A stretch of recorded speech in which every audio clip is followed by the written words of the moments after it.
Muy buenas tardes a todos. Hoy vamos a estar abordando los capítulos 5 y 6 del tomo 1 del Capital. Vamos a arrancar por el final del capítulo 4 que dejamos la otra vez. Y de ahí vamos a continuar con esos capítulos y un repaso general también de los siguientes. Recuerden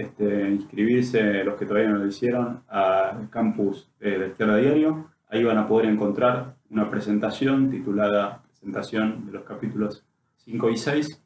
donde vamos a acompañar, la van a poder mirar para acompañarse, digamos, lo que vamos diciendo hoy, ir viendo algunas cuestiones más formales y alguna síntesis de los conceptos que vamos a ir recorriendo de estos capítulos. Habíamos dejado la otra vez en el surgimiento en paralelo o del propio proceso de lo que Marx considera como la circulación de mercancías, ese proceso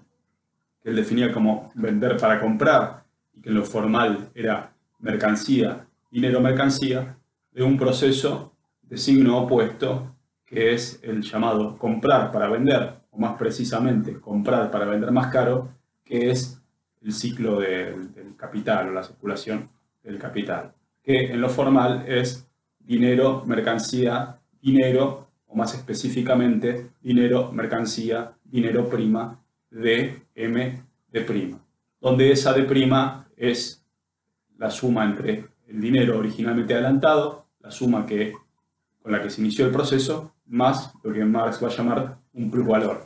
un valor adicional acrecentado. Ese es básicamente el concepto de plusvalor que Marx lo nombra, no se dedica la definición no requiere,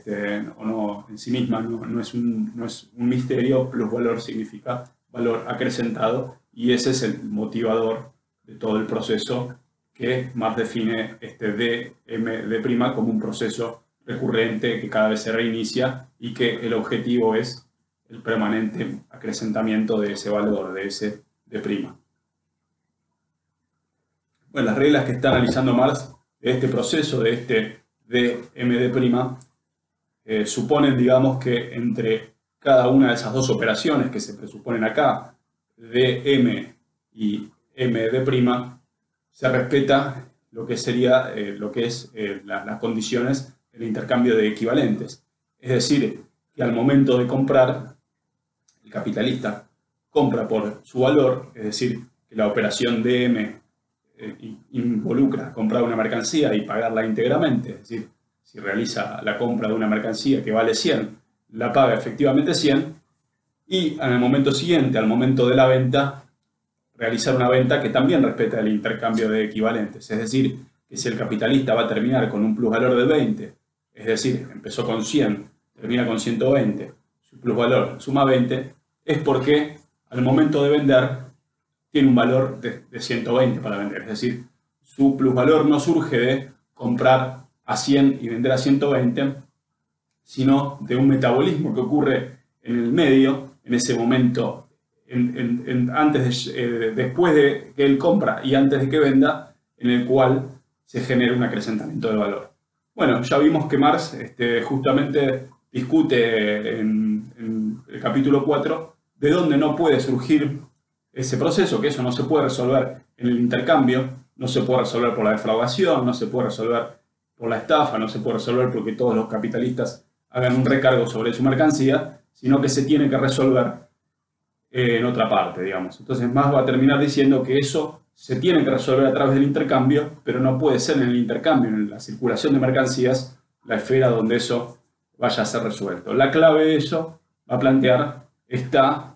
en una mercancía particular, una mercancía muy especial, que justamente tiene la virtud de permitir que se concrete este proceso, que el capitalista inicie su ciclo con un valor y lo concluya después de haber comprado esa mercancía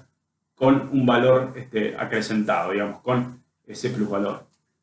Bueno, este es el meollo o el punto central en el que concluye el capítulo 4, que es justamente la compra y la venta de esta mercancía muy especial, la fuerza de trabajo. Bueno, acá estamos en el punto que podríamos decir que es el punto al que Marx quería llegar, digamos. Cuando hablamos de la compra y la venta de la fuerza de trabajo, estamos hablando de las condiciones que Marx se propone estudiar y desentrañar en el Capital, que son las de la relación entre el capital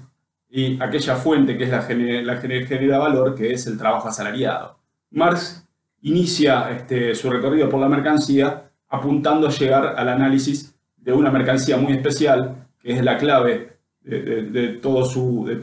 estudio, de todo lo que va a seguir de acá en adelante, que es justamente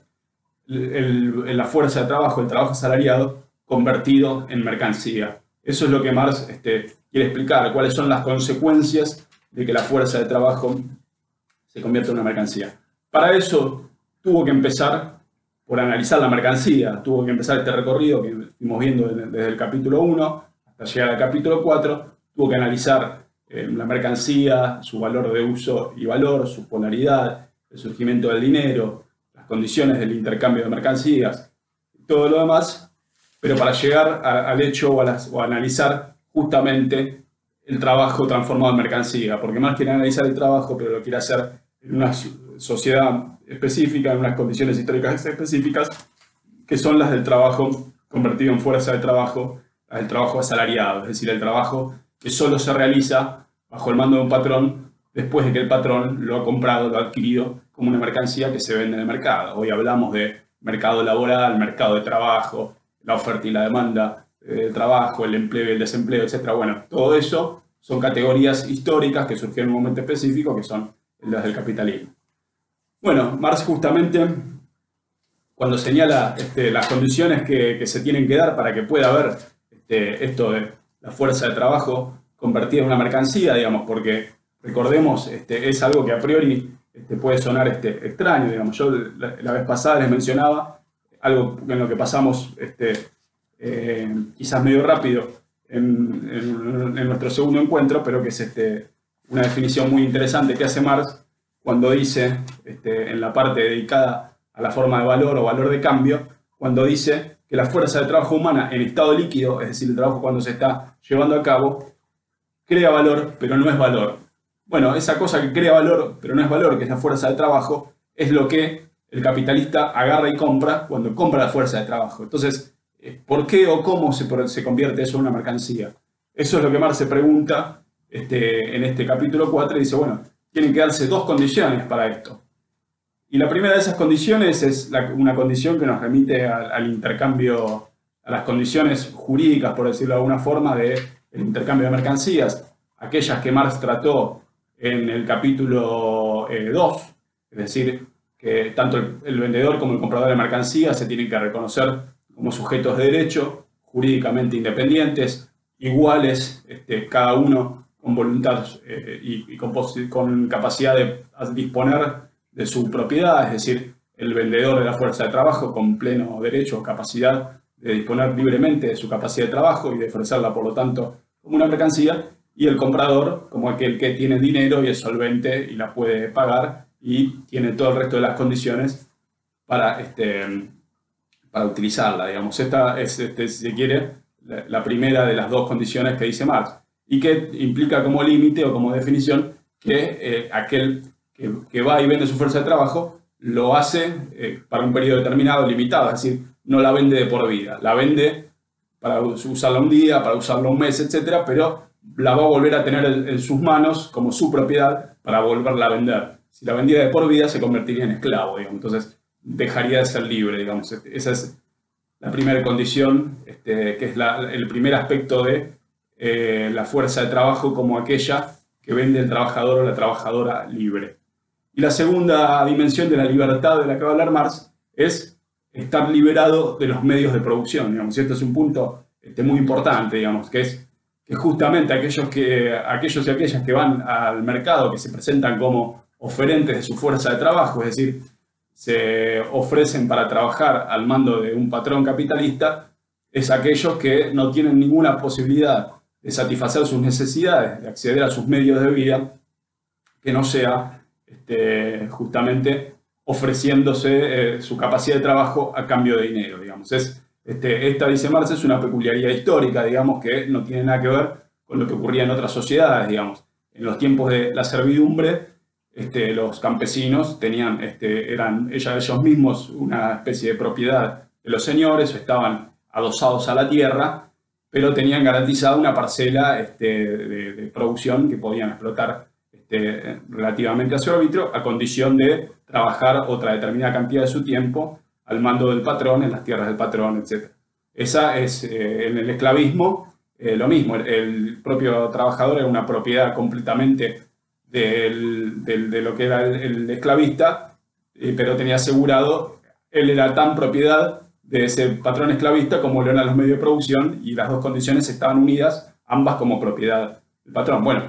en el capitalismo justamente el trabajador y la trabajadora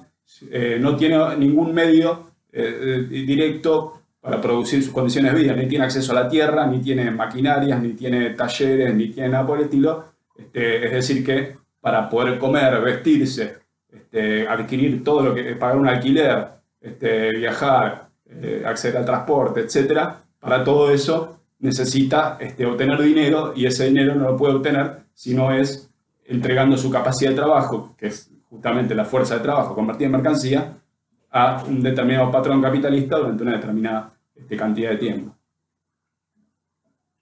Entonces, esa es la segunda condición, que por eso Marx va a hablar de doblemente libre. Libre en un sentido positivo, en el sentido de que el poseedor de la fuerza de trabajo, el trabajador o la trabajadora que está ofreciéndole en el mercado, que se presenta a los llamados laborales, lo hace libremente, lo hace como un agente de su voluntad, que puede disponer a voluntad de la propiedad que tiene, que es su fuerza de trabajo convertida en mercancía. Pero libre en un segundo sentido, que es que no tiene otra capacidad para acceder a los múltiples bienes que tiene que comprar, que no sea presentándose en el mercado y vendiéndose como fuerza de trabajo. Digamos. Esta es la doble condición. Bueno, acá Marx hace un repaso, digamos, por algunas categorías que va a analizar con mucho más detalle al final de este libro, cuando analice la acumulación originaria, pero que tienen que ver justamente con el hecho de que Marx va a decir brevemente que nosotros podemos pensar que todas las categorías, como la mercancía, el hecho de que los productos se vendan o se compren, o incluso cuestiones como el capital usurario y demás, pueden haber existido en muchos momentos, pero el hecho de que el capital como relación social solamente puede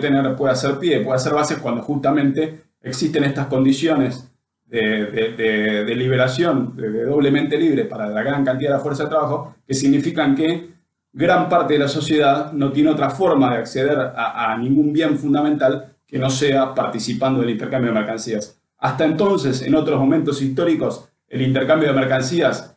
existió, siempre hubo mercados. Podemos pensar, hablábamos en la primera reunión de los foros en las ciudades antiguas, que eran los lugares donde justamente se iba a participar de la compra y la venta. Existen, podemos hablar de la Mesopotamia, Roma, etcétera. Todas las sociedades de varios miles de años atrás dan cuenta, digamos, de la existencia de esas instancias. Pero lo que no existía, y es solamente data de tiempos muy recientes, es la generalización del intercambio. Es decir, que sean cada vez más los sectores, la proporción de la sociedad que no tiene ni acceso directo a la tierra, ni propiedad de medios de trabajo, ni una artesanía, ni nada por el estilo. Y si no se vende como fuerza de trabajo y otro la pone a trabajar, a producir, y la explota, no tiene manera de satisfacer sus necesidades sociales. Digamos. Esa es la condición, va a insistir Marx, en la cual el conjunto de las categorías que está analizando acá adquieren vigencia. Digamos. Y Marx va a decir, el capital anuncia desde el primer momento una nueva época histórica en el proceso de la producción social. Transforma en ese sentido las categorías que le está analizando, las categorías de la mercancía, del valor, el plusvalor, etc., en categorías de vigencia general, digamos. Esa es una definición, una primera mirada, un esbozo en el cual Marx se mete en algo que va a analizar con mucha más profundidad al final de este libro, pero que es importante tenerlo muy presente. Bueno, Marx va a preguntarse entonces si la fuerza de trabajo es una mercancía. Bueno, tiene que tener obviamente los atributos de una mercancía, que es tener valor y tener valor de cambio. Lo primero que se va a preguntar entonces es ¿de qué hablamos cuando hablamos del valor de cambio de la mercancía fuerza de trabajo? Bueno, acá es muy interesante les pusimos en la bibliografía que tienen hoy como complementaria, por si quieren profundizar la lectura, un texto de Marx que se llama Salario, Precio y Ganancia, que es un discurso que dio Marx en una reunión de lo que es la Primera Internacional, es decir, la Internacional de los Trabajadores, que se había fundado con su presencia y la de muchos otros dirigentes de obreros y comunistas y anarquistas también de toda Europa. Bueno, en una de las reuniones que se había hecho de esta organización, poco tiempo antes de que se publicara El Capital, Marx dio un discurso donde debatía aspectos, digamos, muy importantes sobre cuál es la relación entre aumento de los salarios, aumento de los precios, etc. Básicamente en polémica con un obrero de influencia que estaba muy influenciado por un socialista utópico que era Robert Owen, y este obrero que se apellidaba Weston, planteaba que la lucha por salarios era una vía muerta, digamos, porque lo que pudieran ganar los trabajadores por esa vía lo perdían por la suba de los precios. Bueno, Marx polemiza con esta idea, demuestra las limitaciones que tiene, también afirma que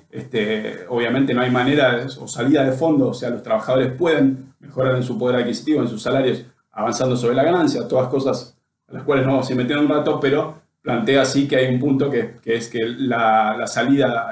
profunda de la explotación no se puede alcanzar peleando por mejores salarios, sino cuestionando la propia relación salarial, que lo que va a interesar demostrar Marx es que es justamente una relación basada en la explotación. Pero yendo a lo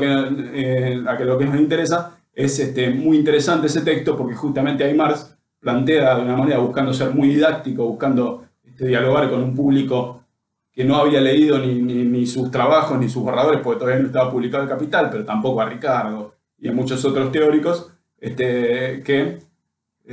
el cual Marx buscaba discutir, justamente plantea una cuestión que es muy, muy picante, que es, bueno, normalmente la idea es que ustedes están acostumbrados a pensar, o pensamos comúnmente, que lo que vendemos al capitalista, está hablando con un público mayormente de trabajadores, algunos intelectuales socialistas, comunistas como él, pero muchos dirigentes y organizadores obreros de la época, decía, bueno, normalmente lo que pensamos es que lo que vendemos al capitalista es nuestro trabajo, lo que nos pagan es el trabajo. Y ahí nos va a hacer mucho hincapié, bueno, no, cuando pagan la fuerza de trabajo, no están pagando el trabajo. Entonces, esto es muy interesante, les recomiendo que lo lean, son unas 10 páginas, donde Marx permite, digamos, pensar otro ángulo, otra manera de cómo Marx lo trata en El Capital. Creo que se complementan los dos textos. Bueno, en el propio Capital Marx dice, bueno, ¿cuál es el valor de la fuerza de trabajo? El valor de la fuerza de trabajo es el valor que cuesta producir la capacidad de trabajar del asalariado. Bueno, básicamente esa capacidad, lo que voy a decir es que está históricamente determinada, es decir, que va a ser distinta en cada país, va a ser distinta en cada momento histórico, va a estar asociada, va a tener un componente histórico y moral, va a decir Marx, es decir, que en última instancia no va a ser, digamos, va a depender de lo que la clase trabajadora ya puede imponer por la lucha, va a depender de lo que en cada sociedad se haya transformado en lo que sí o sí es necesario tener para tener una subsistencia, llamémosla digna o aceptable. Bueno, esos son los parámetros en los cuales se va a regir, pero básicamente lo que la va a definir a este valor de la fuerza de trabajo es por aquellos medios de subsistencia o vitales que la clase trabajadora necesita tener garantizados para poder presentarse cada día a trabajar. Digamos, la clave justamente del valor de la fuerza de trabajo es aquel que asegura que el trabajador y la trabajadora estén cada día en condiciones de volver a vender su fuerza de trabajo en el mercado, de volver a ofrecerla como trabajadores y trabajadoras libres y ponerse en condiciones de ser explotadas por el mismo patrón o por un nuevo patrón cada día para volver a asegurar la perpetuación de esta relación. Y eso incluye también, obviamente, que el día de mañana cada trabajador o trabajadora asegure que venga alguien detrás, su prole, digamos, los descendientes, que tomen su lugar ofreciéndose en el mercado para trabajar a cambio de un salario. Bueno, todo eso, el costo de criar a nuevas generaciones de trabajadores y demás, está todo incluido dentro de este valor de la fuerza de trabajo. ¿Okay? El valor de la fuerza de trabajo es importante destacarlo y hay muchos debates sobre esto hoy y es importante mencionarlo. se refiere al aspecto monetario, digamos, de lo que la clase trabajadora necesita comprar para poder reproducirse como clase. Pero hay toda una serie de componentes que están invisibilizados, que no están tenidos en cuenta, que hacen a todo el trabajo que se realiza sin ningún tipo de remuneración, sin ningún tipo de pago, es decir, el trabajo realizado en la esfera doméstica de la casa, en gran medida, al día de hoy todavía, en gran medida por mujeres, por las mujeres, digamos, de la casa, porque muchas tareas siguen recayendo abrumadoramente más sobre las mujeres que sobre los hombres, y que son tareas que permiten que la clase trabajadora se reproduzca, esté cada día en condiciones de trabajar, etcétera, y por las cuales nadie tiene que pagar, digamos. Entonces, no están contempladas en el valor de la fuerza de trabajo, aunque sí lo presuponen, digamos. Entonces, el valor de la fuerza de trabajo es el valor de los bienes que cada trabajador y trabajadora tiene que poder adquirir para poder completar este proceso de reproducción social, es decir, para poder comprarse los alimentos para cocinárselos, para poder pagarse una vivienda, para poder pagarse la ropa, para poder costear el transporte, algún esparcimiento, etcétera, según el alcance que tenga el componente histórico y moral del que estábamos hablando. Ese es básicamente el valor. Marx va a decir, bueno, ¿cómo calculamos esto? Va a dividir, digamos, aquellos gastos que hay que realizar una vez por año, aquellos que se realizan una vez por mes, etcétera, y nos va a presentar una fórmula de lo que sería este valor de la fuerza de trabajo. Entonces, esa es una dimensión. La otra dimensión es el valor de uso de la fuerza de trabajo, ¿no? Que es acá justamente el meollo de la cuestión. Bueno, el valor de uso de la fuerza de trabajo, como su nombre lo indica, es obviamente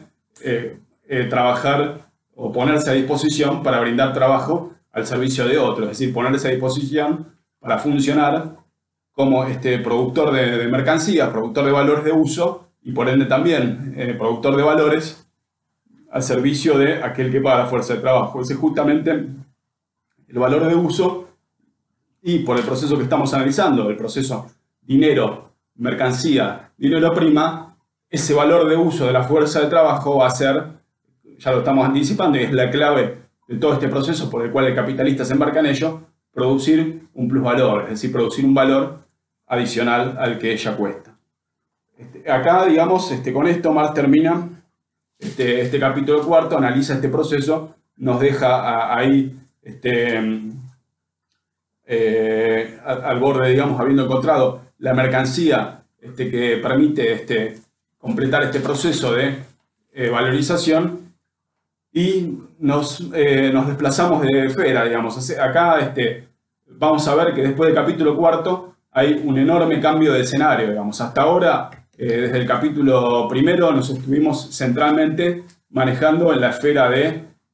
la mercancía, en la esfera del mercado. Nosotros dijimos, es como si el primer encuentro, es como si Marx empezara ya sea en un supermercado o en un mercado virtual de Amazon o en un mercado antiguo de un foro, lo que sea, pero no estábamos en la esfera donde la riqueza era un enorme cúmulo de mercancías. Marx agarraba una de esas mercancías y empezaba a analizar valor de uso y valor de cambio, el problema del dinero, después empezaba con la circulación de mercancías, etcétera, todo en la esfera centralmente de los procesos de intercambio, donde aparecían esos sujetos compradores y vendedores y que a la vez vendían a otros, cada uno reconociéndose a sí mismo como propietario privado con derechos iguales, etcétera. Bueno, ahora Marx dice, vamos a salir de esa esfera, vamos a ir a otra esfera. Aquí les voy a leer un poco porque es muy, muy interesante y muy ilustrativo. Y de vuelta acá hay que pensar, Marx vuelve a hacer un espejo entre las categorías que estuvo analizando en el capítulo 2, es decir, las categorías de los propietarios privados de mercancías, el derecho privado de iguales, que es la base jurídica, digamos, del intercambio, y la nueva esfera a la que se va a ir, que es la esfera del plusvalor, digamos. Entonces, dice, les voy a leer un poquito. Abandonamos, por tanto, esa esfera ruidosa instalada en la superficie y accesible a todos los ojos para dirigirnos junto al poseedor de dinero y al poseedor de fuerza de trabajo, siguiéndole los pasos hacia la oculta sede de la producción, en cuyo cartel se ve no se admite la entrada salvo por negocios. Y acá vemos cómo se produce el capital y cómo se transforma la cara de los personajes, va a decir más adelante. Se transforma en cierta medida la fisonomía de los dramatis personae de los personajes. El otrora poseedor de dinero, va a decir Marx, abre la marcha como capitalista. El poseedor de la fuerza de trabajo lo sigue como su obrero. Es decir, pasamos de una relación donde Marx nos va a decir, tenemos en la esfera de la circulación y el intercambio, lo que reina son los derechos, el Edén de los derechos humanos innatos. Estos derechos humanos innatos de los que habla son aquellos consagrados por la Revolución Francesa, aquellos del punto más álgido del derecho burgués, de la etapa revolucionaria de la burguesía, que son libertad, igualdad, y propiedad y Bentham, dice. Y Bentham es una figura que es muy famosa por las teorías del bienestar a través del intercambio, etc. Bueno, todo esto acá más vuelve y lee de manera exaltada, de manera acentuada, todo lo que son los atributos o la idea burguesa, digamos, de la esfera del intercambio, la esfera del comercio, como aquella manera de alcanzar el mejor estadio de la sociedad, donde todos los individuos podríamos decir que se realizan. Una idea que nos habla, bueno, de Bentham, obviamente, nos habla de estos principios de la revolución burguesa, pero también de Adam Smith, Ricardo, para los cuales la libertad de comercio, el desarrollo del comercio, la mano invisible de Smith es la clave para el desarrollo del bienestar. Y más dice, bueno, esa es la faceta del mercado. Cuando estamos en el mercado, cuando el comprador y el vendedor de mercancías, incluyendo el vendedor de la fuerza de trabajo y el comprador de la misma, que son el obrero o la obrera y el capitalista, se reconocían como parte de estos derechos humanos innatos y uno y otro se trataban como tales. Pero cuando vamos a la esfera de la producción, dice Marx, se transforma esta fisonomía. El primero lo sigue como el capitalista, el comprador de la fuerza de trabajo, el que le vendió la fuerza de trabajo lo sigue como obrero, y el primero avanza con ínfulas, avanza impetuoso, mientras que el otro lo hace con recelo, reluctante, como el que ha llevado al mercado su propio pellejo, dice Marx, que es efectivamente lo que llevó aquel que vende esa fuerza de trabajo, y no puede esperar más que una cosa, dice Marx, que es que se lo curtan. Así termina este capítulo cuarto, y así nos trasladamos a una esfera en la cual Marx se va a instalar plenamente por casi todo el resto del libro, que es la esfera de la producción. Vamos a empezar la sección tercera, que es donde Marx va a analizar, por su título, el título de la misma es la producción del plusvalor absoluto, donde Marx va a empezar a analizar cómo efectivamente el plusvalor se produce, cómo se lleva a cabo lo que lo va a definir como el proceso de explotación capitalista, digamos. Entonces arrancamos con eso el capítulo quinto. Bueno, el capítulo quinto tiene por título Proceso de trabajo y proceso de valorización. Como decía, por primera vez acá Marx va a analizar bien en detalle algo a lo cual hasta ahora se asomó, digamos, que es el proceso de trabajo productor de mercancías. Marx mencionó esto, recordemos que en el capítulo 1, el segundo apartado, se llama el carácter bifacético del trabajo que produce mercancías, que justamente analizó la polaridad que estuvimos destacando mucho entre trabajo concreto, que es el que produce valores de uso, y el trabajo abstracto, que es el trabajo como productor de valor, la esfera del trabajo privado y social, etc. Pero son los atributos del trabajo, analizó los problemas de la división del trabajo, del trabajo entendido como gasto de músculo, cerebro, tensión, etc. Pero no analizó hasta ahora en detalle cómo se lleva a cabo ese trabajo. Entonces, lo primero que hace Marx en este capítulo quinto es analizar lo que serían las determinaciones generales del trabajo. Vamos a ver que lo primero que va a analizar Marx en las primeras páginas es el trabajo como productor de valores de uso, independientemente de en qué condiciones sociales se lleva a cabo. Es decir, va a empezar a hablar puntualmente de todo lo que significa el trabajo para la producción de la subjetividad humana, de todo lo que significa para la sociedad del conjunto, para el desarrollo de las sociedades. Va a ser una serie de definiciones que podríamos decir que en algún punto sintetizan algunas o destilan algunas de las definiciones muy claras o muy centrales de lo que son las ideas del materialismo histórico sobre el rol del trabajo, digamos, en la producción de las sociedades. No tenemos acá, hay definiciones que Marx sintetizó también distintos aspectos de eso que no vamos a encontrar acá, como las que están, por ejemplo, en la contribución a la crítica sobre la relación entre organización social, desarrollo de las fuerzas productivas y transformación revolucionaria, pero lo que sí encontramos acá muy sintetizado es el aspecto o los atributos generales del trabajo y cómo el trabajo es un metabolismo central entre la naturaleza y el hombre, que es una parte también de esa naturaleza, pero que al transformar la naturaleza exterior, esto lo dice así Marx, a través del trabajo se transforma también a sí mismo. El problema del trabajo como productor de subjetividad es un aspecto muy importante analizado acá y que nos hace recordar a trabajos muy importantes de los fundadores del materialismo histórico, como el trabajo de Engels, que es titulado El rol del trabajo, la transformación del mono al hombre, digamos, que justamente le da un lugar central al proceso de trabajo en la producción de la subjetividad. El trabajo como proceso de transformación de la naturaleza requiere el diseño de herramientas, requiere el diseño de formas de articulación de distintos sujetos agentes del trabajo, la división del trabajo y la cooperación, toda una serie de categorías que más va analizando acá, que son clave en el desarrollo de las sociedades, digamos. Y en ese sentido, algunas de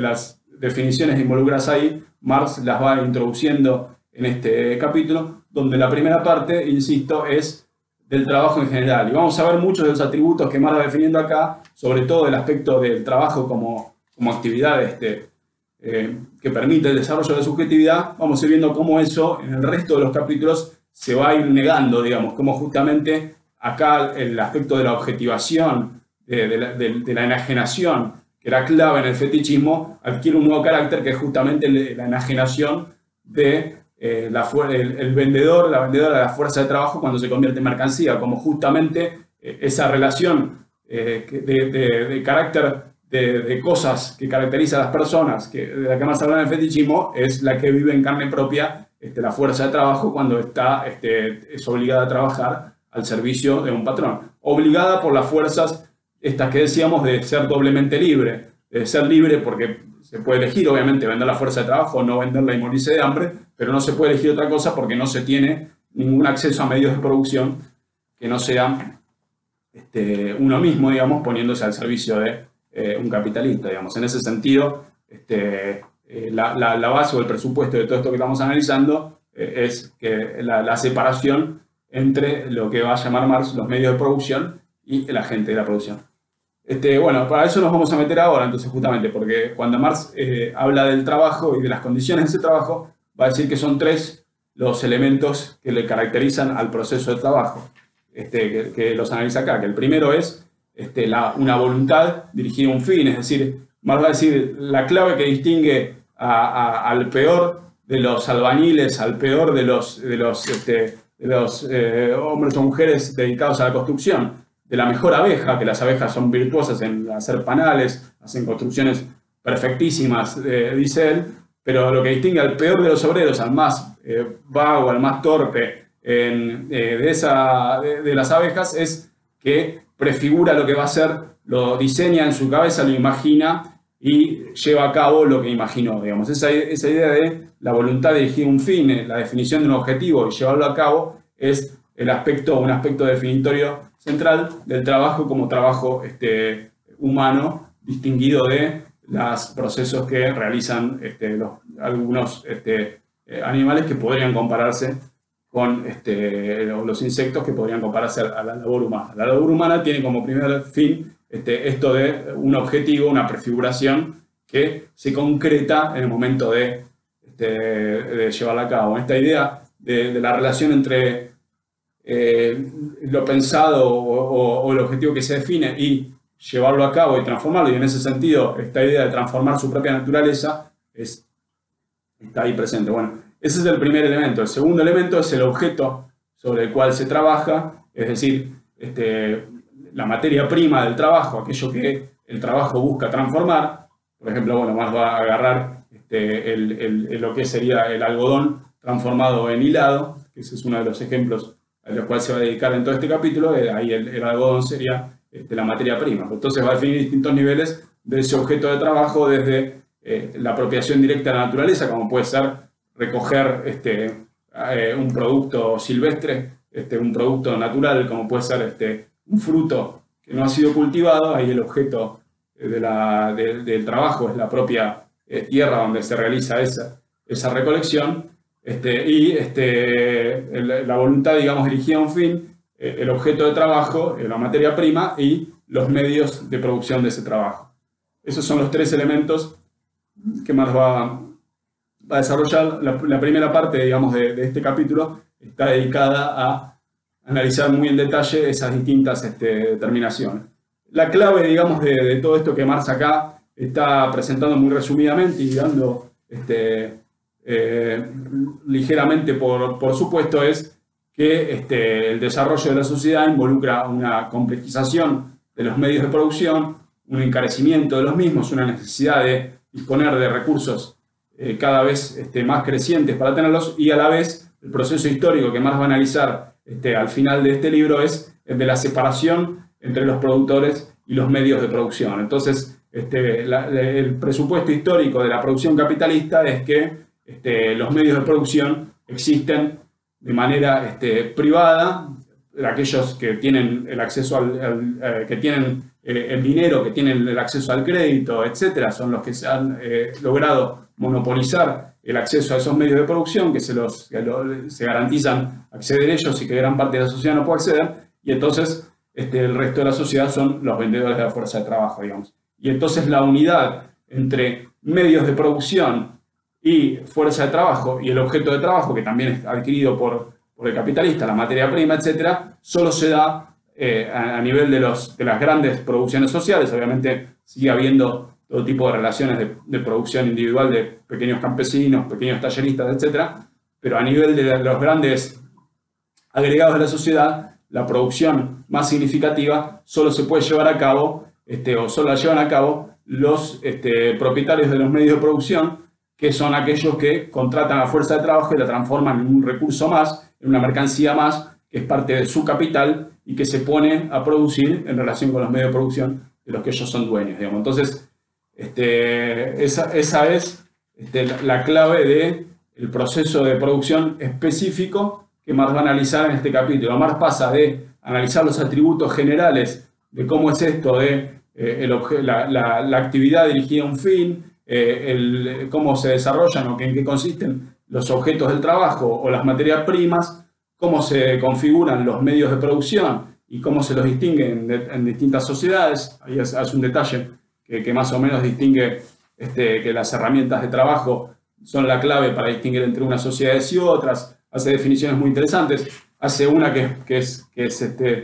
me pareció central para pensar este proceso, que es cuando define que recoge una definición en realidad de Benjamin Franklin, que es que los seres humanos son tool-making animals, es decir, animales que hacen herramientas, y que entonces esa producción de herramientas es clave para la transformación de la sociedad. Va analizando todo eso, pero llega al punto, digamos, al análisis específico histórico, donde, bueno, tenemos el mercado, tenemos en el mercado a la fuerza de trabajo, que es aquella de los hombres y mujeres, los obreros doblemente libres, y tenemos al propietario de los medios de producción que compra en el mercado esa fuerza de trabajo y la reúne con aquello otro que es su propiedad para la producción, que son los medios de producción que están en manos privadas. Entonces, ahí va a analizar este proceso de trabajo bajo su forma específica, que es la forma capitalista de la producción. Bueno, esa forma capitalista de producción, en sus atributos generales, es lo que Marx estuvo analizando desde los comienzos del capítulo. Pero y acá van a aparecer de vuelta, no nos vamos a detener mucho en ello, pero lo que va a aparecer de vuelta es todas las categorías que Marx estuvo analizando, estuvo definiendo que el trabajo para generar va a tener que ser un trabajo realizado en las condiciones normales, es decir, de vuelta esta idea del trabajo socialmente necesario como aquel que se ajuste a la intensidad que es el promedio social, con las herramientas adecuadas, es decir, que no sean herramientas obsoletas, que el trabajo, bueno, van a aparecer nuevas determinaciones, que ahora vamos a ir mencionando, pero van a ir viendo que aparecen todas las discusiones del trabajo socialmente necesario, del trabajo complejo, el trabajo simple, etcétera, que Marx ya estuvo discutiendo, digamos.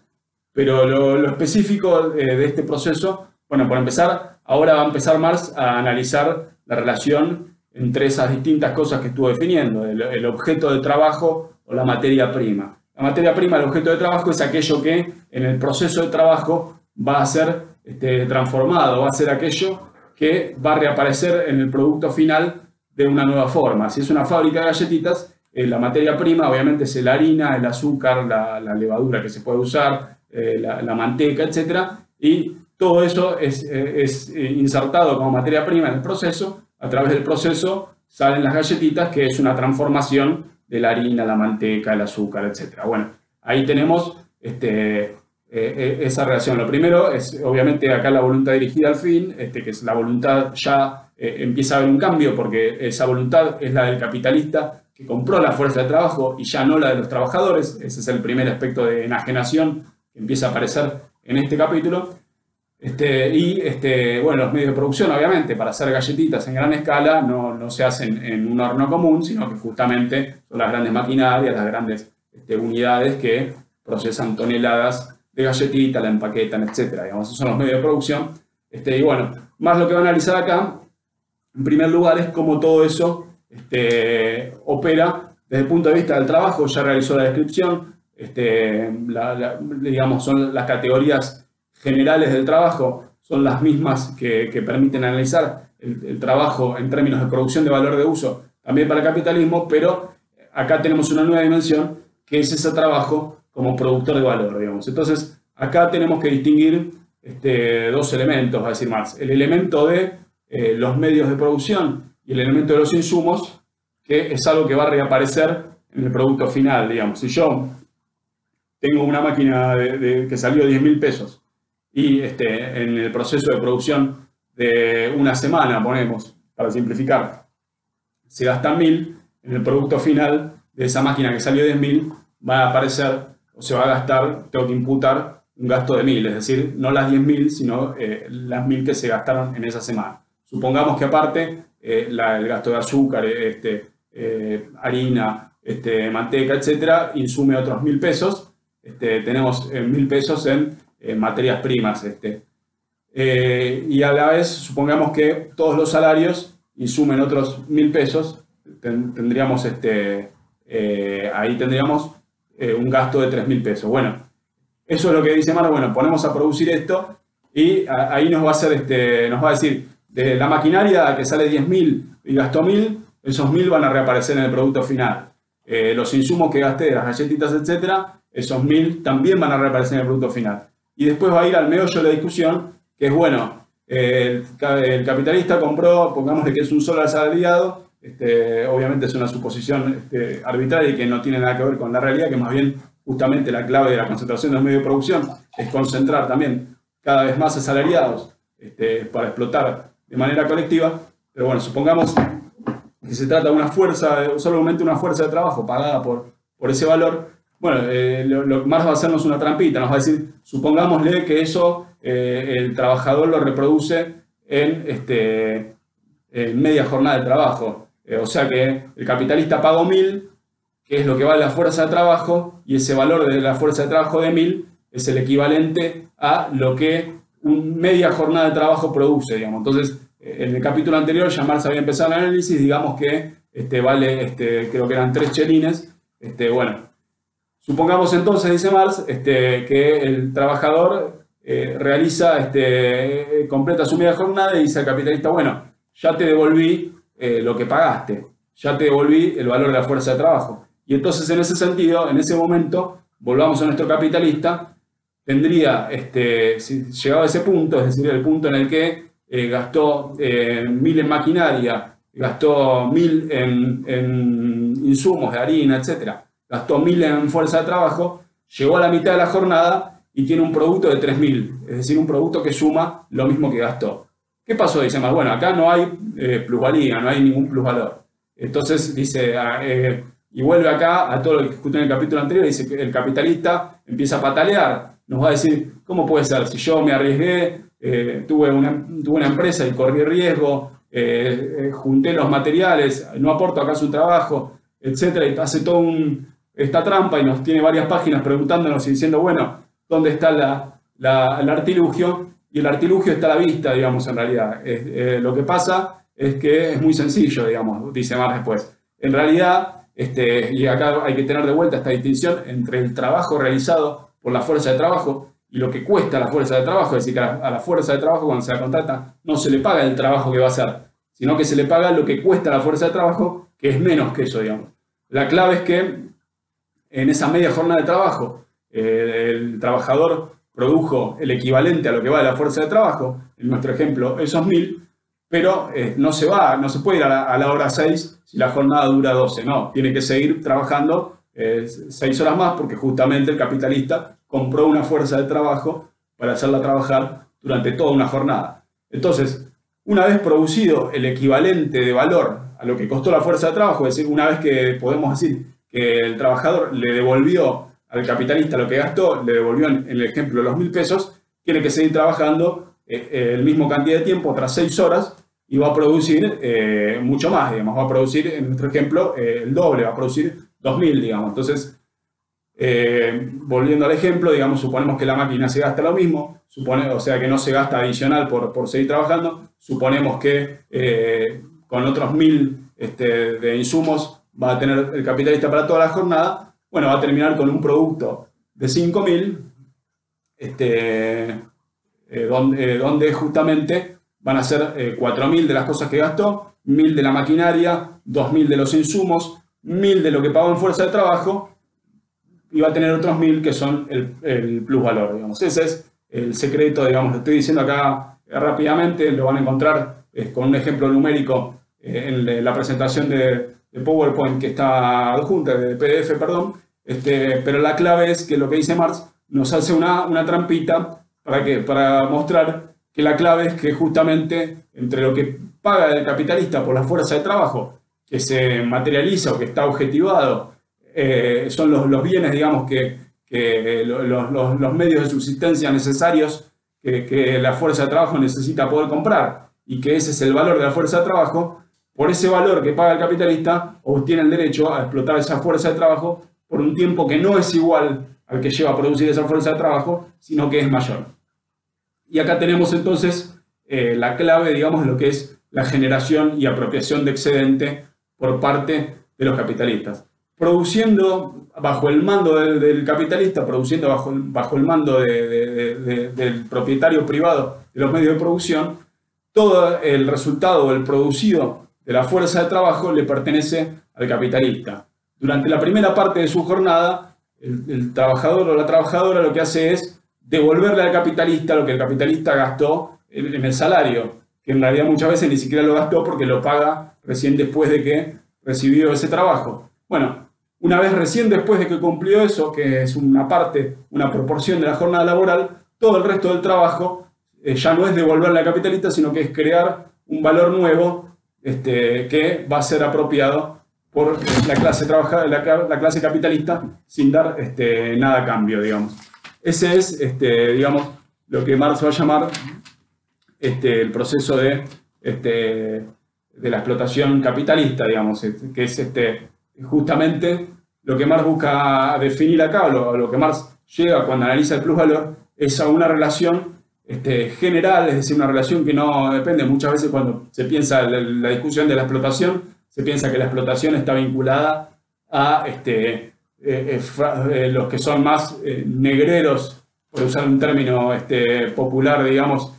para aquellos patrones que hacen trabajar jornadas inclementes de 10 horas, de 12 horas, que pagan 2 mangos, para aquellos que tienen a sus trabajadores no registrados, que no pagan ni seguridad social, ni salud, ni nada por el estilo. Bueno, pero más lo que va a decir, la explotación es una relación general, la plusvalía, la ganancia, que es aquello que mueve al capitalismo, surge de manera permanente, de manera regular, de la apropiación del trabajo no pago. ¿Y cómo se genera este trabajo no pago? ¿Cómo se apropia este trabajo no pago? Sencillamente, bajo la posibilidad de adquirir en el mercado esta mercancía, la fuerza de trabajo, pagarla a su valor, pagarla por lo que vale, que lo que vale es lo que cuestan los medios de subsistencia, los medios que consume el obrero, que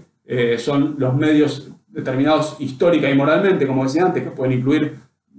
ciertos accesos a algunos pequeños lujos, tener un auto, lo que sea, pero que siempre van a costar una proporción, una parte mayor o menor, pero cada vez tendiendo a ser menor, del valor que produce la fuerza de trabajo bajo el comando del capital. Entonces, de la diferencia entre lo que la fuerza de trabajo le produce al capital cuando la explota, cuando la contrata y la pone a producir valor, y de lo que cuesta esa fuerza de trabajo es donde surge el plusvalor, la plusvalía, que es digamos, la base de toda la ganancia en este sistema, porque justamente la ganancia surge de vender mercancías. Ya sabemos que en los valores de las mercancías no hay otra cosa más que trabajo, eso lo viene analizando Marx desde el primer capítulo, y ese trabajo, cómo se reparte, está definido para poder repartir, tiene que haber producción, y esa producción, esa generación de valor, la realiza la fuerza de trabajo bajo el comando del capital. El capitalista después pagando al trabajador lo que le corresponde, digamos, entre comillas, desde el punto de vista de estas leyes del intercambio, es decir, comprando esa mercancía y pagándola por ese valor, llega el momento después de la producción, o sea, en el momento, volvamos al circuito del capital, en el momento DM, el capitalista le paga al trabajador su M, su fuerza de trabajo, lo que vale, pero la pone a producir, ocurre un momento en el medio donde la pone a trabajar, esa fuerza de trabajo trabaja toda una jornada laboral entera, produce un valor mayor al que pagó el capitalista, y entonces al momento de volver al mercado, al momento de lo que sería el MD, el capitalista no va a ser un MD que sea igual a lo que pagó, si pagó 1000 por la fuerza de trabajo, sino que va a ser la suma de entre lo que pagó originalmente y el plusvalor, o sea, lo que el trabajador le repuso al capitalista produciendo bajo su mando, lo que le devolvió del salario que el capitalista gastó, más el plusvalor que le generó. En nuestro ejemplo, son los 1000 que le devolvió el trabajador produciendo bajo el capitalista, que le devuelven los 1000 que gastó en salario, más otros 1000 que generó como plusvalía. Esa es la clave de la explotación, es lo que va a decir Marx y es lo que va a analizar más en detalle en los capítulos siguientes. Digamos. Y acá tenemos entonces el secreto, digamos, de esto, o algunos de los secretos que va a ir desentrañando en los siguientes capítulos. La clave, entonces, una de las primeras claves es la duración de la jornada laboral, digamos, porque justamente entre la diferencia del tiempo que la clase trabajadora, la fuerza de trabajo, está obligada a producir bajo el mando del capitalista y lo que la clase trabajadora cuesta, el valor de su fuerza de trabajo, es donde se esconde la diferencia o la posibilidad del plusvalor. Esa es una primera cuestión. Entonces, ya vamos a ir un poco a eso, digamos. Pero sintéticamente, digamos, bueno, como decía antes, acá en este capítulo, después de analizar esto, más va a ir volviendo a casi todas las condiciones que hacen al trabajo que estuvo analizando antes, el problema del trabajo socialmente necesario, es decir, el trabajo que se utilice con la intensidad media, con los materiales medios, etc. Pero acá van a ir apareciendo todos esos elementos como elementos donde hay un aspecto nuevo que es la dictadura patronal, digamos. O sea, en esta primera parte, lo único que controla el capitalista todavía, ya vamos a ir viendo cómo eso va a cambiar, y por eso más dice, en un momento dice, estamos acá, en un momento donde el modo de producción no ha sido transformado por el capital, sino que todavía, voy a buscar la cita porque es muy, muy interesante.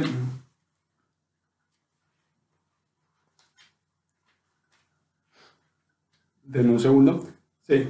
En un comienzo capitalista tiene que tomar la fuerza de trabajo como la encuentra preexistente en el mercado, y por lo tanto también su trabajo tal como se efectuaba en un periodo en el que aún no había capitalismo. La transformación del modo de producción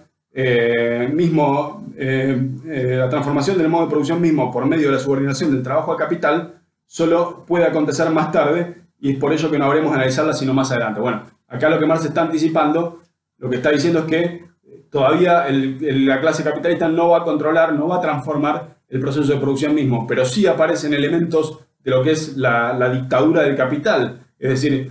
este es un elemento muy importante que se opone, digamos, a esa idea de venta, de libertad, igualdad, fraternidad en el terreno del intercambio, de la cual Marx estaba hablando antes. Acá aparecen elementos de un control que va a ser dictatorial del proceso de trabajo, digamos, de ahí no hay ninguna democracia, ninguna igualdad, ninguna reconocerse en pie de equivalencia entre el propietario de la mercancía o fuerza de trabajo y su comprador capitalista, sino, al contrario, una relación de subordinación completa de el vendedor de la fuerza de trabajo, el trabajador y la trabajadora, a el capitalista, que es el que la compra, digamos. Bueno, esa dictadura patronal aparece en la fiscalización del proceso de trabajo, el asegurarse de que el trabajo se realice bajo las condiciones socialmente necesarias, pero acá ya no como solo una vaporosa tiranía de los mercados a espalda de los productores, etcétera, sino como el control del capitalista de que el obrero no pierda tiempo, de que los tiempos que lleva cada tarea sean los que corresponden y que no holgazanee, que termine una pieza y continúe con la otra y no se tome descansos, etcétera. Bueno, todos esos elementos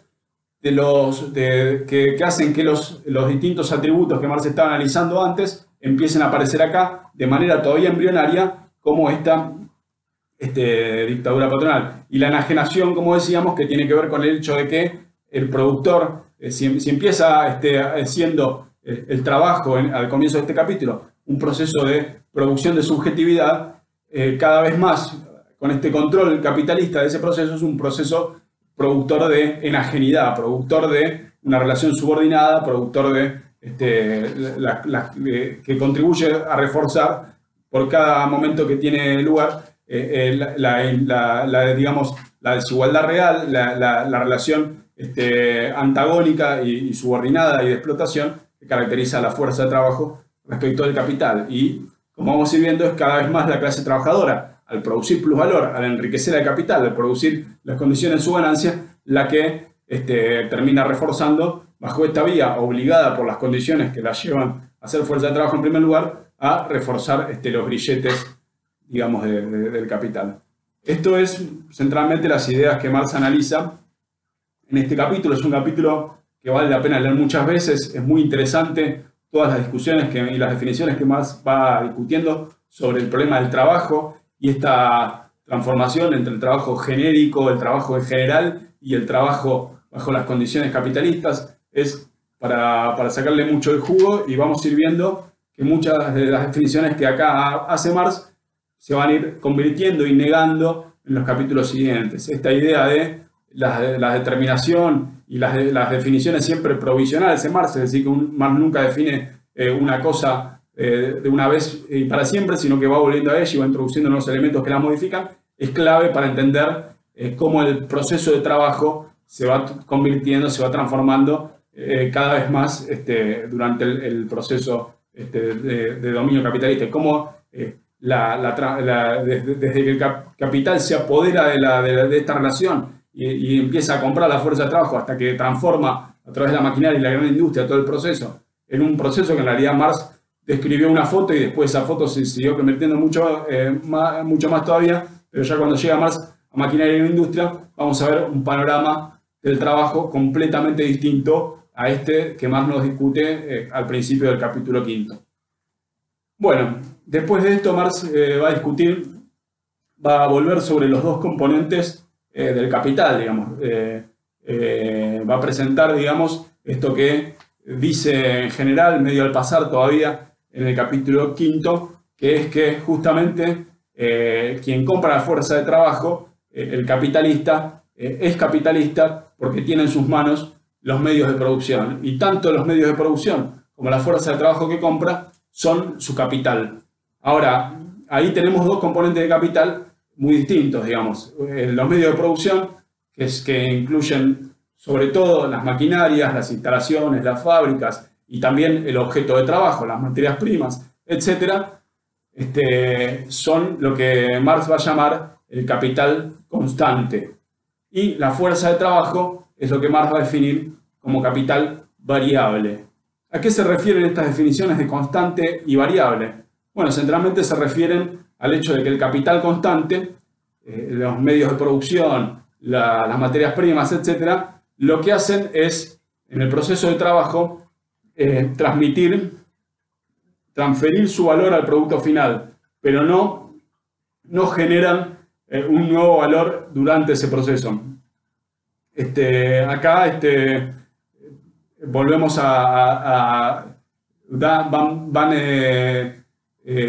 tenemos que tener en cuenta de las definiciones que Marx dio del principio, donde obviamente el trabajo nunca ocurre en abstracto. El trabajo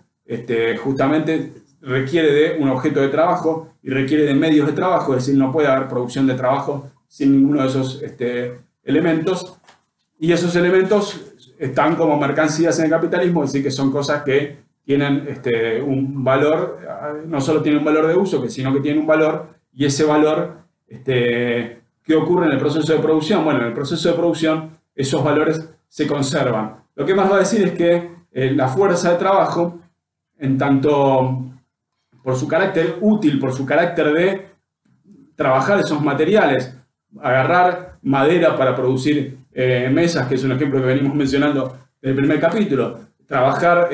un campo y producir trigo, o tomar el trigo y producir harina, o tomar la harina y producir pan, digamos. Todos esos atributos del trabajo, de transformar los materiales naturales, los materiales producidos como materias primas, y transformarlos en otra cosa, es al mismo tiempo lo que hace es transmutar el valor previo, el valor de los insumos, hacerlo reaparecer en el producto final. Eso ocurre, Marx va a decir, como una propiedad de ese trabajo, una propiedad que el capitalista, al contratar a la fuerza de trabajo, se apropia de manera gratuita, por decirlo de alguna forma, se apropia sin dar nada a cambio de ese atributo. Gracias a que contrató la fuerza de trabajo y la explota, también se asegura de que esa fuerza de trabajo, produciendo, haga que el valor de los materiales reaparezca en el producto final, digamos. Entonces, tenemos los dos componentes del capital. Capital constante, aquel que reaparece en el producto, pero que aparece como valor en el producto, pero que no agrega nada. Y el capital variable, que es aquel que se genera en el propio proceso de producción. Entonces, volviendo al ejemplo que di de las galletitas, recordemos, una maquinaria de 10.000 que durante el proceso que estamos analizando, que pongámosle que es una semana de trabajo, una semana de jornadas laborales, se desgasta por un valor de 1.000, es decir, de las 10.000 entra un desgaste de 1.000. Y materias primas por un valor de 2.000, que incluyen harina, manteca, azúcar, etcétera, para hacer galletitas. Y fuerza de trabajo por un valor de 1.000. Bueno, las primeras 3.000, es decir, las 1.000 de desgaste de la maquinaria, más las 2.000 de insumos, son el capital constante. Haciendo galletitas, por su carácter del proceso productor de galletitas, que procesa la manteca con la harina, con el azúcar, etcétera, y genera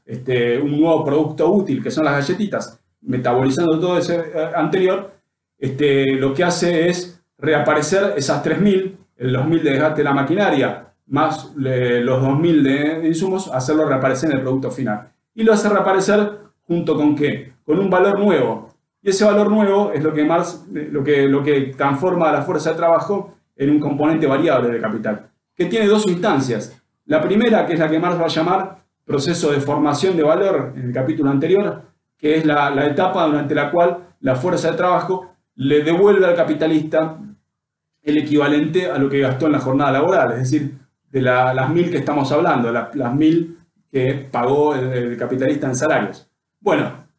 pero después de completadas esas 1.000, viene el proceso de valorización, el proceso de creación de nuevo valor para el capital, que en nuestro ejemplo agrega otras 1.000, digamos. O sea, terminamos con un producto de 5.000, en la cual hay un producto nuevo, que son las 2.000 que produce la fuerza de trabajo. Es decir, el capitalista pagó 1.000 de la fuerza de trabajo, pero no es que esos 1.000 aparecen transferidos al producto final, como si aparece la harina o como si aparece el gasto de maquinaria. No, el trabajador, la trabajadora, produce nuevamente las 1.000, le devuelve en valor nuevo las 1.000 que gastó el capitalista en salarios y agrega otras 1.000 que son el plusvalor. Ese es el componente que Marx va a llamar variable, que no es solo variable por el hecho de generar un valor mayor al que cuesta, aunque obviamente ese es el objetivo motivador de todo el proceso, sino porque es el proceso de realizar nuevo valor, y al realizar nuevo valor se apropia del valor antiguo, lo transmuta, hace como una especie de alquimia, digamos, que es otra figura con la que Marx juega mucho en los capítulos, y hace que ese valor antiguo aparezca en el producto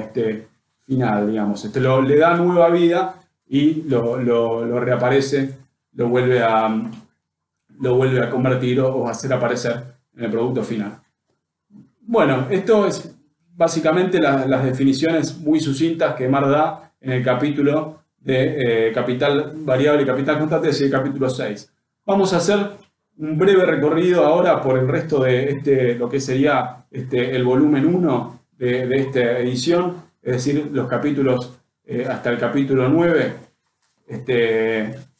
Y en la próxima reunión vamos a dedicarnos directamente a partir del capítulo 10. Esto que yo voy a pasar rápidamente incluye algunos capítulos muy importantes, como el capítulo donde Marx explica la tasa de plusvalor, que básicamente es la relación entre la proporción entre el plusvalor, es decir, aquella parte de la jornada laboral en la cual el capitalista, de la fuerza de trabajo, produce para el capitalista un valor excedente, y es la proporción entre esa parte del valor excedente y el valor necesario, es decir, aquella parte durante la cual la fuerza de trabajo produce el equivalente a su salario. Estas definiciones después las van a poder mirar mejor, están también en la presentación, no nos vamos a detener mucho en ello, pero lo que es clave acá, que es importante,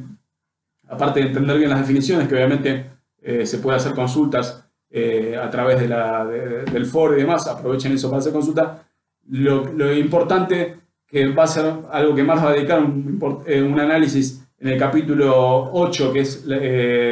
dedicado al tiempo de trabajo, es justamente cómo se reparte ese tiempo de trabajo. Marx acá lo que está diciendo,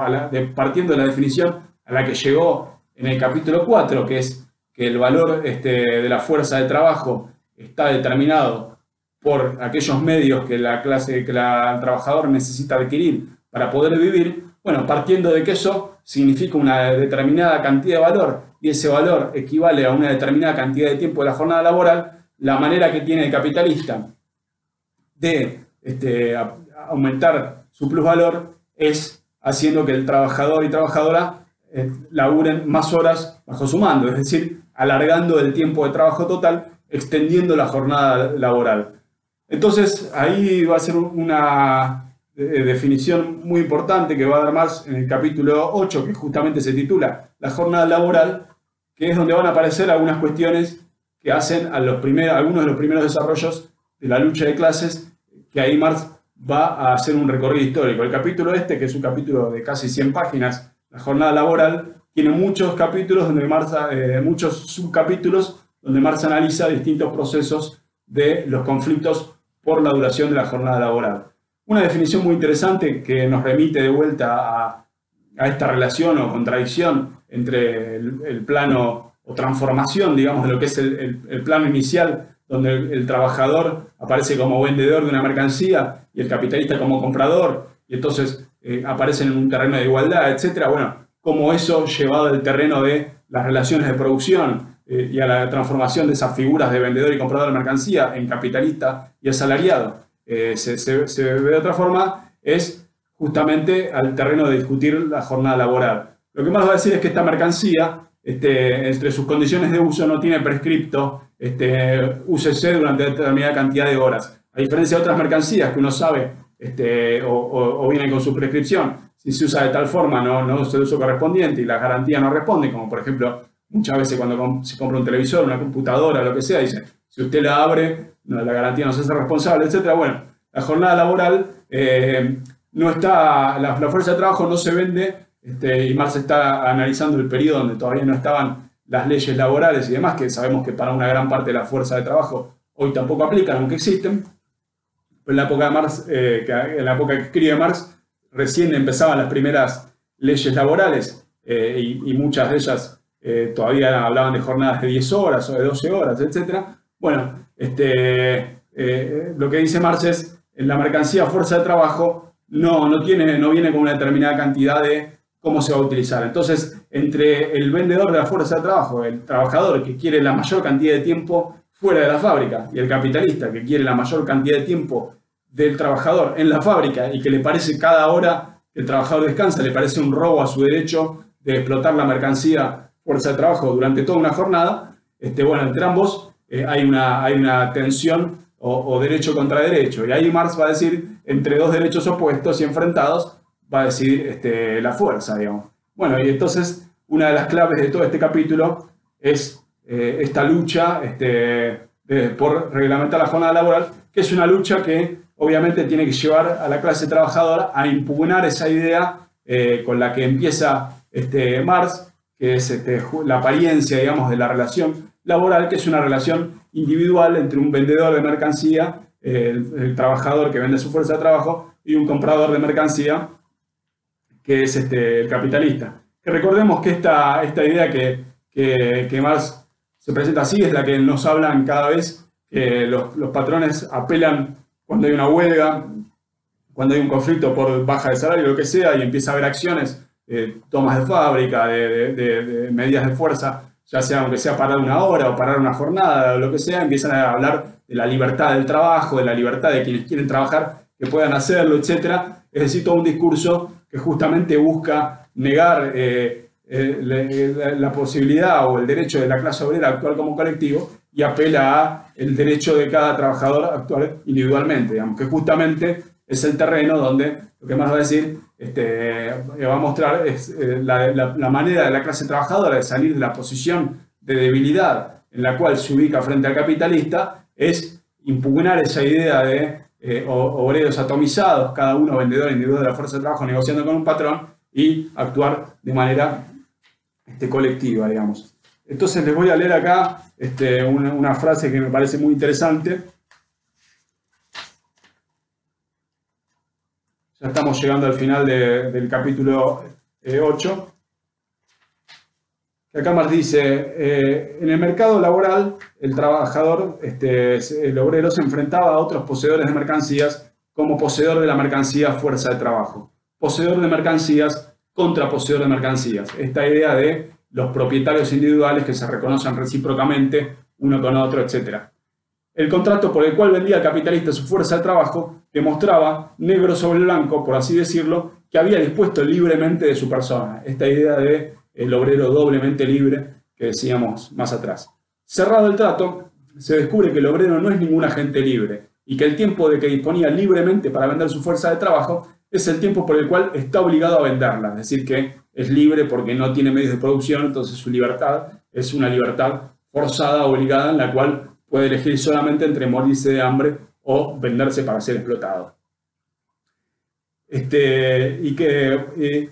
que en realidad el vampiro no se desprende de él mientras quede por explotar un músculo, un tendón, una gota de sangre. Más va a hablar del capital como un vampiro, y que es un vampiro que no chupa sangre, sino trabajo. Para protegerse contra la serpiente de sus tormentos, es decir, el capitalista, los obreros tienen que confederar sus cabezas e imponer como clase una ley estatal, una barrera social infranqueable que les impida a ellos mismos venderse junto a su descendencia por medio de un contrato libre con el capital para la muerte y la esclavitud. Esta idea de que para protegerse los obreros tienen que confederar sus cabezas e imponer como una clase es el proceso o el resultado o la conclusión a la que han llegado mediante la propia experiencia de lucha de décadas o centurias que analiza Marx, que es justamente la que constituye a la clase obrera como sujeto actuante.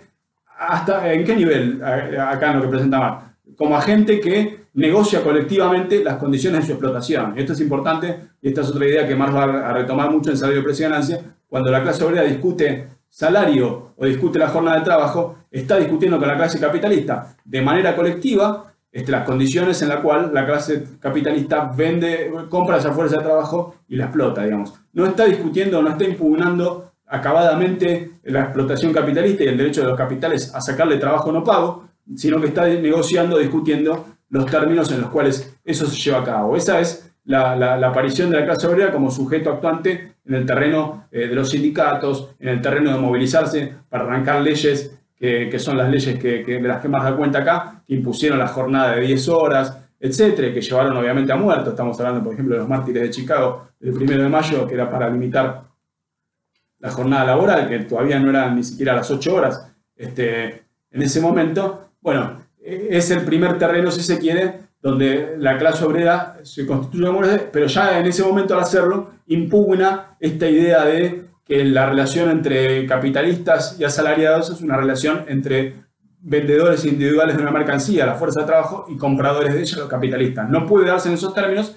términos se multiplica, se redobla la debilidad de la parte más débil que es la fuerza de trabajo, y entonces, para discutir cómo se explota la fuerza de trabajo, para ponerle límites a la voracidad del capital, algunos al menos, el surgimiento de la clase obrera como clase, la movilización, la organización, la pelea por estas leyes, la conformación de sindicatos, es el paso necesario, dice Marx. Ahora, esta idea es muy interesante, el análisis que realiza Marx, la reflexión, y cómo volvemos a esta negación entre el terreno del derecho burgués de los propietarios individuales y cómo eso no puede regir o no puede valer para la mercancía fuerza de trabajo. También,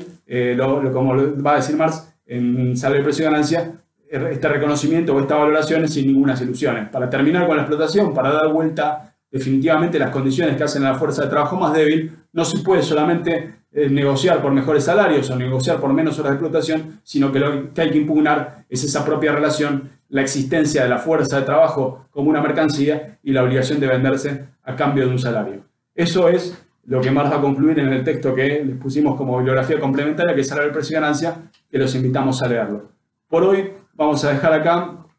En la próxima semana vamos a discutir la cuestión de la plusvalía relativa que Marx aborda en el capítulo 9. Y vamos a explicar un poco más esta diferencia entre plusvalía absoluta, que tiene que ver, que se aumenta la plusvalía absoluta a medida que se alarga la jornada laboral, y la plusvalía relativa, que vamos a ver en qué consiste. Bueno, los invitamos a quienes no están usando todavía los foros, aprovechenlos, manden consultas, preguntas, ahí estuvimos contestando todas las semanas las dudas que van surgiendo, tanto de esta parte última que discutimos como de los capítulos anteriores, no de un escribir, y nos vemos la próxima para discutir ya en el quinto encuentro del curso